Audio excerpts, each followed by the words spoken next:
Сен ойлау көп уақытты қажет ететін процесс. Дым істемей, не істеріңді білмей, ештеңе істей алмай, тек сен ойлауға болады.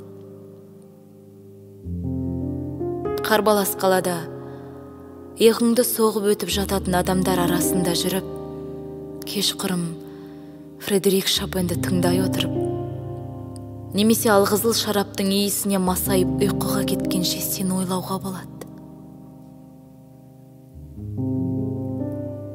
Сен ойлаған сайын, осыған дейін босқа өмір сүргеніме көзім жетеді.